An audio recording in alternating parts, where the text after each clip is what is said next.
March 22nd, and today it's time to plant parsnips. I always plant my parsnips about this time of year.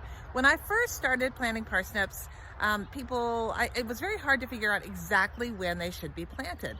But I just decided they need to have the cool weather to germinate, relatively cool spring. So I started planting mine around the 22nd of March every year. And then you just have to be real patient because they take a long time to grow.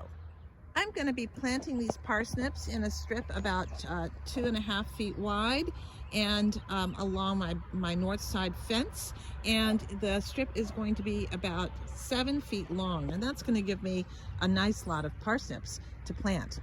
Parsnips need the soil to be loose, and so this soil that I have that has of course been treated with no dig is a great way to begin.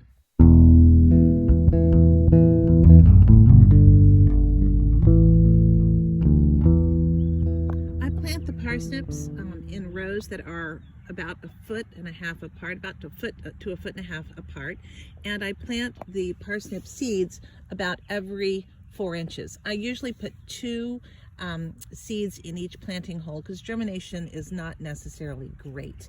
On the Harris model, the germination rate is only 65%, which is not fantastic. And on the Hollow Crown, on this packet it says it is 81% germination. So we'll talk in a minute a little bit more about germination and how to get that germination rate as high as possible. Soil contact, constant soil contact with parsnips as they're germinating, like carrots, is a really crucial thing, and you want to keep them moist but not saturated with water.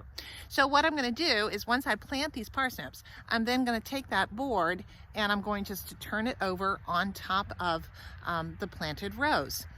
And then I'm going to actually mark these rows with radishes, and I'm going to interplant the center space with radishes just to keep things growing in there, keep the soil covered as it grows up. I might even put a couple of lettuces in there, who knows.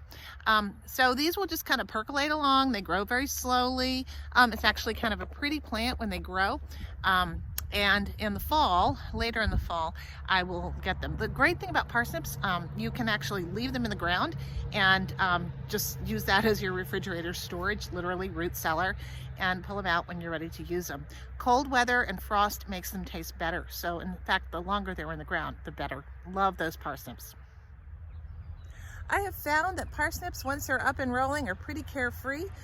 Last year I did have some beautiful swallowtail butterfly caterpillars on there, and they munched down on the leaves, but you know what? I still got parsnips, and plenty of them.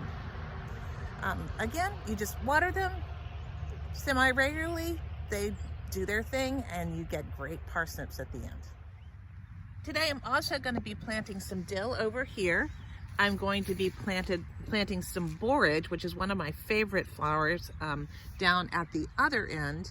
And on the front row, I'm going to do several plantings here of calendula, which is just a beautiful flower that likes to flower early in the season, then goes dormant in the heat of the summer, and then you can get a second bloom at the end of the summer. So they're really beautiful. So I'm really hoping that this space will end up being quite pretty with the beautiful green of the lushness of the parsnips growing on the back as the summer progresses, and then some flowers early on and later as well.